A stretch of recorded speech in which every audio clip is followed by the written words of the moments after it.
Miss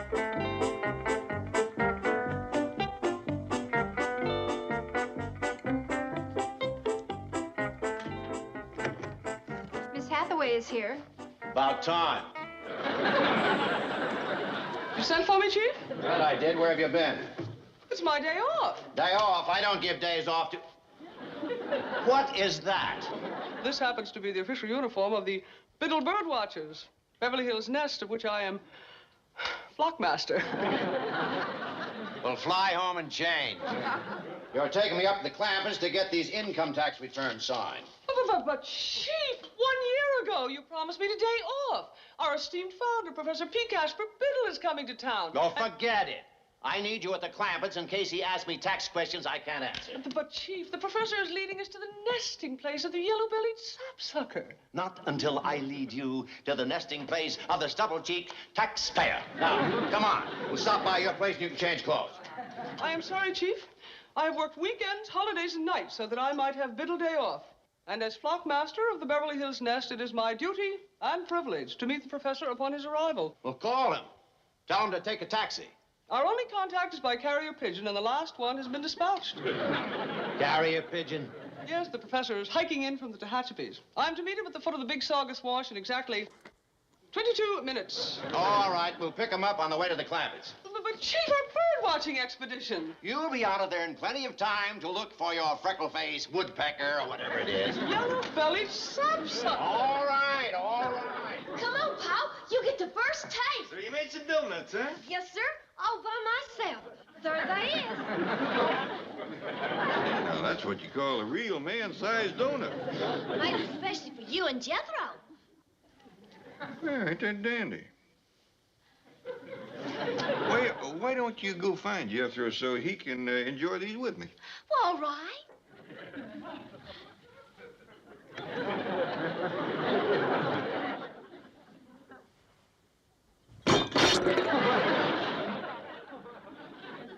Who dropped the dish?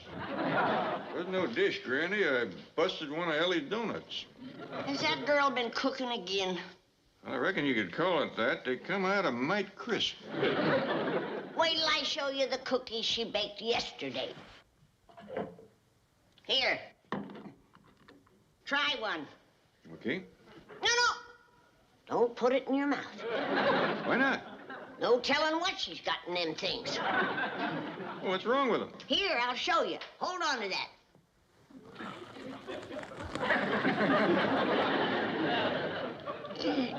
That girl don't turn out your average run-of-the-mill baked goods, does she? You ain't seen nothing yet. Watch this. Granny, I think we gotta stop telling Ellie the way to get a man is with her cooking. Yeah. Poor fella. First meal would be his last. Mrs. Drysdale's coming over with some tax papers for me. I'll mention again about Ellie meeting some fellas. Mention nothing.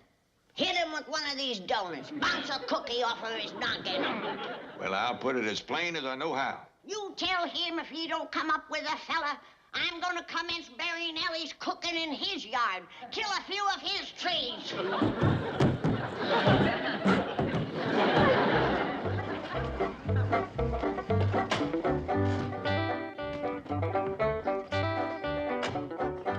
Hold it. Don't knock. I distinctly heard the call of a hermit warbler. How exciting. Perhaps the Clampets will know if there's one nested hereabout. You wait here. If there are any questions, I'll sneak out and see you. But Professor Biddle would like to meet Mr. Clampett. Yes, I'm trying to raise money to aid in the preservation of the California condor. The professor is the only human being who has ever managed to live in prolonged and intimate contact with that rare and remarkable bird. I've actually occupied a condor's nest. As these photographs will prove. I took these with a tripwire. Of course, the condor's nest is just a rocky ledge or sheltered spot high among the rocks. As you know, Chief, the California condor is probably one of the largest of all flying birds. But they need help if we're to keep them from disappearing. There are only about 40 left. A donation from Mr. Clampett would Forget it. Now, wait in the car, both of you. Preferably in the trunk. Well, Mr. Drysdale, come in. Thank you, Mr. Clampett. Who's them two fellas? Oh, there's a couple of bird watchers. Well, from the looks of them, the birds probably do a little watching themselves. Well, Mr. Clampett, I'm afraid it's that time of year again. What you mean? Time for us to pay our income taxes. Oh, good. Let's give them a little extra this year. What? Well, I sure can't spend all the money I got, and it ain't doing no good just laying down there in your bank. You turned pale. You feeling poorly? No, I'll be all right. May I have a glass of water?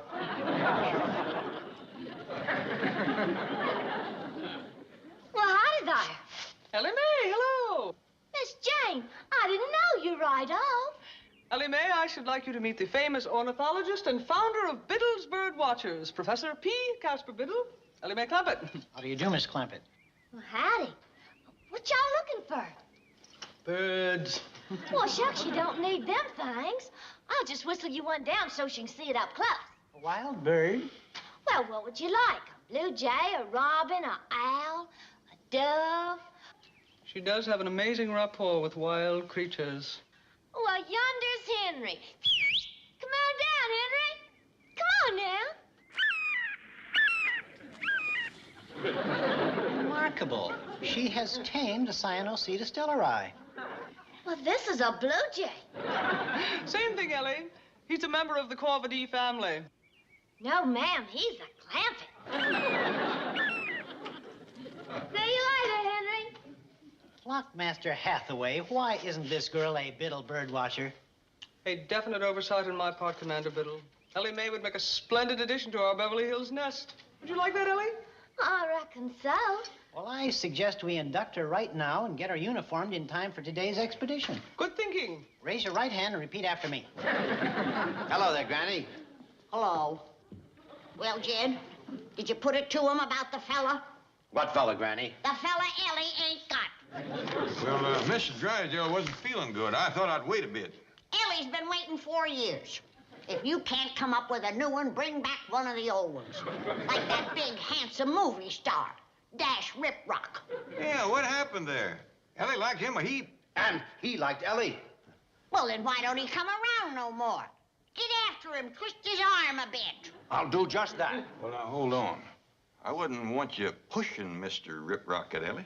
Wow, Granny, look at the fella I just met. Hello, I am P. Casper Biddle. Howdy. Howdy. We's going bird watching in Griffith Park. Yes, we're going to look for the nesting place of the yellow-bellied sapsucker. I reckon it wouldn't hurt to push Mr. Riprock a little.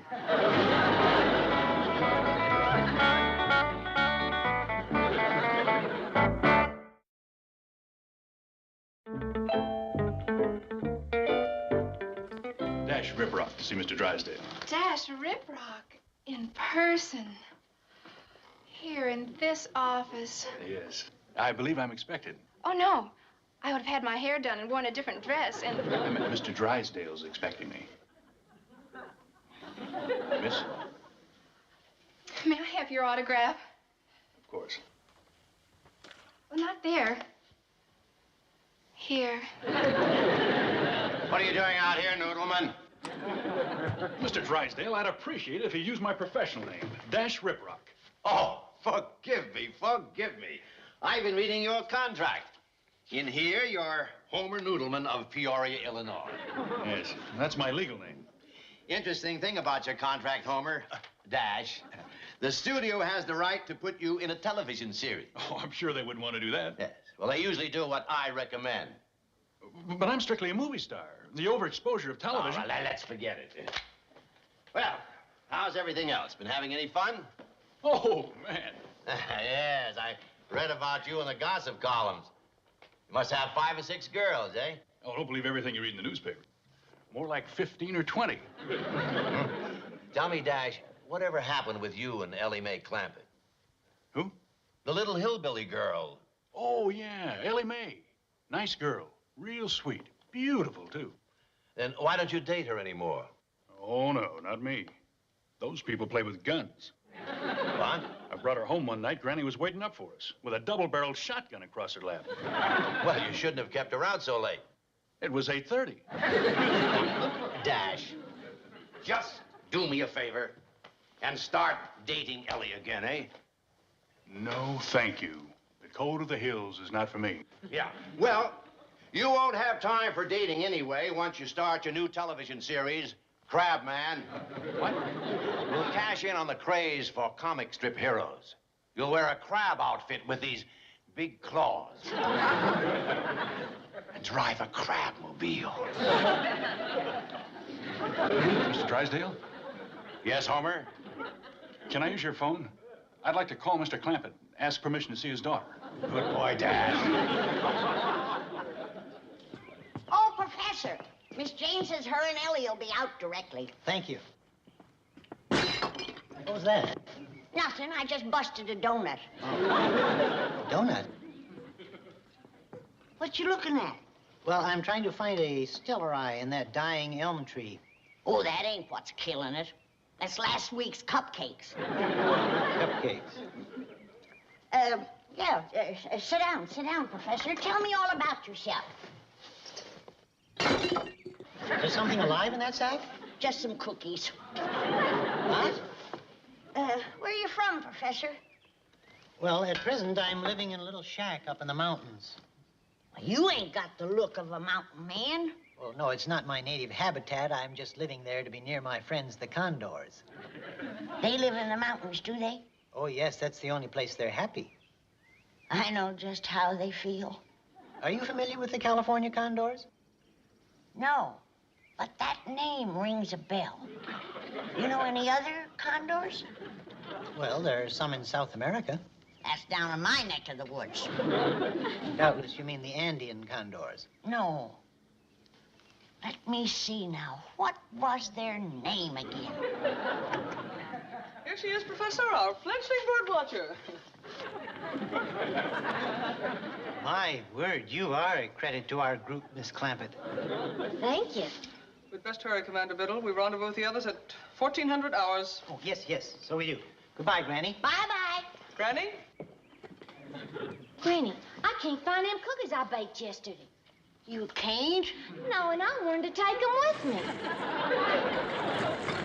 Same thing happened to my cupcakes last week. Well, don't worry about it, honey. Say, Ellie, Rip Rock called while she was out getting your uniform. Said he was coming over to see you. Well, tell him I'll get back quick as I can. Well, ain't you gonna wait for him? He should be here by now. Well, I can't, Pa. I'm going with them. Well, now, Ellie, don't you remember Dash, the big, strapping, good-looking movie star? Sure. Tell him I'll get back just as soon as we done bird watching. Well, say, you might as well take along my bird call that I whittled. It's upstairs in my room someplace. Okay. Be back in a minute.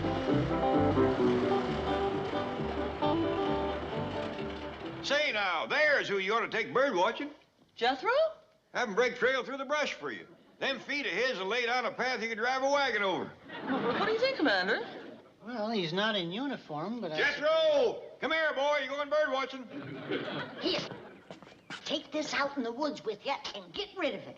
But don't let Ellie see what's in it. Huh? Come on, boy. They're waiting for you. Uncle Jed, what's going on here? He's going out looking for birds. Hot dog. What kind? Quail, duck, pheasant, turkey? Ask them.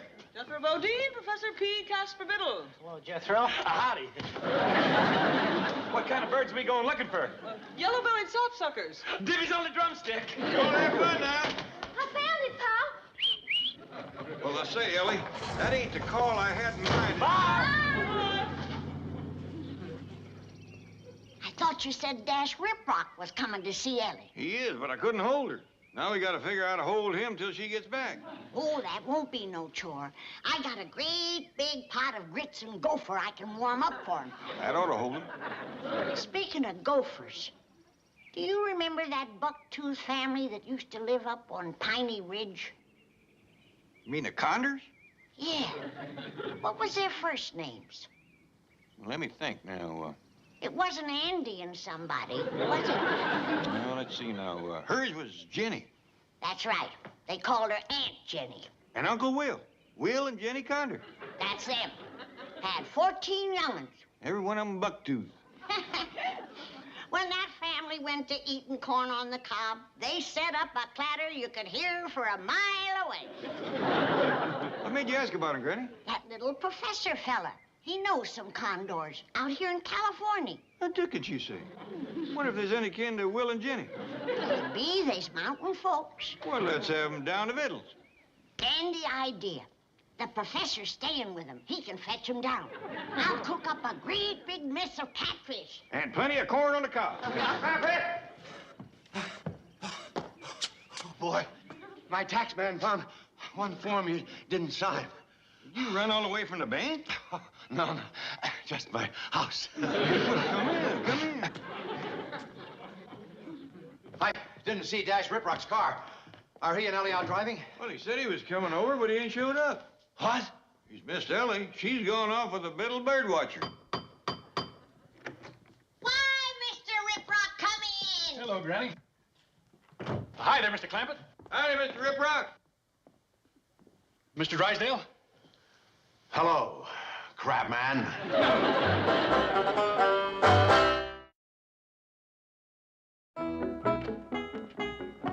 Mr. Drysdale, wait. Let me explain. I got here as soon as I could. It wasn't soon enough, Homer. I wanted to clear the whole afternoon and evening for Ellie Mae. That was 6 dates I had to break. Okay, you've got one more chance. But make good, or you'll be combing seaweed out of your hair. With a claw. You ain't leaving, are you, Mr. Riprock? Ellie will be back. And I'll be waiting for her. I'll sit right here so I don't miss her. Oh, no, you don't have to do that. Come on inside and be comfortable. I'll give you some victuals. Do you like grits? Well, like anything you cook, Granny. Wait till you see what I've cooked with 'em. I sure hope that professor don't keep Ellie away too long. Oh, say, speaking of that little oddball, did he ask you for money to help the Condors? No, he spoke to Granny about him, but he didn't ask for money. Good. But if the Condors need help, I'll give him all the money he wants. Please, Mr. Clamp. Turning pale again. Look, don't give the professor any money, at least until I've looked into the tax aspects. It may not be deductible. Oh, what difference does that make? Now, please, just wait until I've checked into it. Meantime, the state of California is doing what it can to help the Condors. So you relax, and I'll get back to you. I sure hope they ain't related to Will and Jenny. Be a blow to find out their kin was taking charity from the state.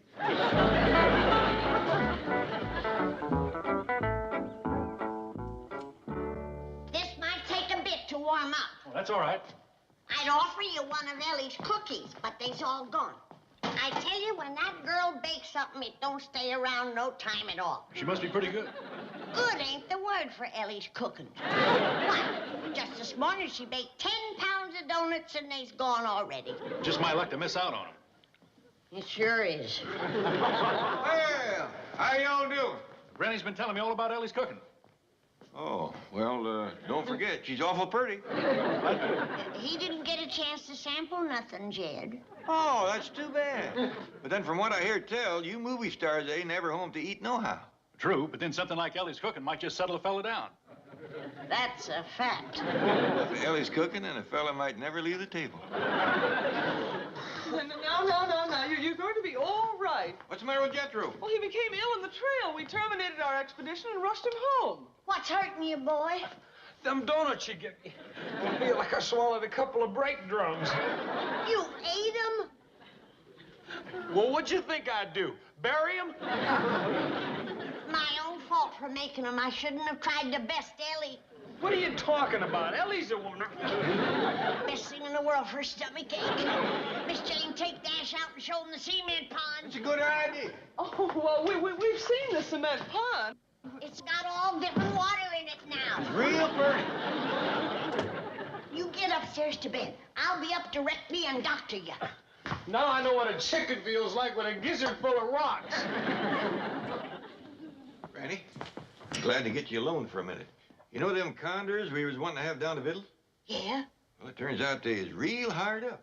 No. According to Mr. Drysdale, they is on relief. Well, let's give 'em a sack full of money. Granny, they is mountain folks. They wouldn't take money from strangers. True. We gotta figure a way to help them so they can keep their pride. The little professor fella is a friend of theirs. Why don't you talk to him whilst I remedy Jethro? Good idea. You're absolutely amazing, Ellie Mae. You've even tamed a Corvus brachyrhynchus. For a bird watcher, you sure don't know much about critters. This here's a crow. Oh, Ellie Mae, I've never met anyone like you. Well, I never met anybody like you neither. May I give your feathered friend some food? Well, sure. I always carry a supply in my crumb case. You tote that around just for the birds? Well, no, actually, these larger pieces are my lunch. But I'm happy to share them with your friend. Well, he's your friend, too. I hope we're going to be good friends, Ellie. We already are. Well, you're one of the nicest, kindest... Ellie Mae, you're back. Well, howdy, Dash. This here's Professor Biddle. Hi. Gee, it's good to see you. Thank you.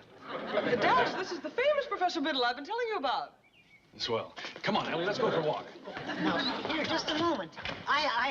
Sir? Professor, you're just the fellow I've been looking for. But Sit down. I want to talk to you about helping them condors. Oh, that would be wonderful. Indeed, it would, Mr. Clark. You too, Miss Jane. Sit down. Thank you. Granny tells me you've been staying with them up there in the mountains. Yes, I have. What kind of place they got? Well, they live mostly in caves and on rock ledges. Tell. How many of them is there up there? Well, I've only counted 12 myself, but there's supposed to be about 40 of them altogether. You got Will and Jenny back, off. I bet you when that California bunch goes to eating corn on a cob, you can't hear yourself think. Mr. Clampett, condors do not eat corn. The ones back home do. Back home? Oh, you're probably thinking of wild turkeys.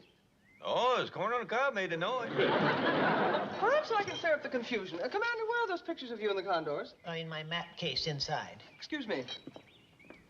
Say, Professor, I got a kind of a notion. Supposing, instead of money, we gather together a bunch of clothes and stuff and leave them up there in the mountains where the condors can find them. Clothes? Yeah, good, heavy, warm stuff. You couldn't get a condor to wear clothes. You mean to tell me there's 40 of them running around up there buck-tooth naked? Mr. Clampett, do you know what a condor looks like? I don't care how pretty they are. They ought to wear something. Oh, Mr. Clampett, I am so thrilled that you're going to help the commander in his fight to save the condors. For years now, they have been driven farther and farther back into the mountains, shot at, harassed, poisoned. I don't wonder, the way they carry on. Oh, great. Let me show you a picture of the condors. No, thank you. Whatever you do, don't let Granny see him. Mr. Clothes on condors. Gee, and they call me a nut. But like I told you, I got a date with Professor Biddle tonight. Well, break it. I broke 6 for you. Well, I can't do that. Of course you can. No, I can't. Excuse me, I believe the young lady made herself clear. Now, stay out of this, little fella. Now, look, Ellie. I'm warning you, don't annoy her. Butt out, Buster. I'm afraid you leave me no alternative. Prepare to defend yourself. I'll be doggone. So that's a condor. Yes, they're the largest birds. Ow! Do you give up? Yes, yes. Say uncle! Uncle! Very well. Let him up, Ellie. No hard feelings, Dash. See you tomorrow night. Okay. But don't be surprised if I pick you up in a crabmobile.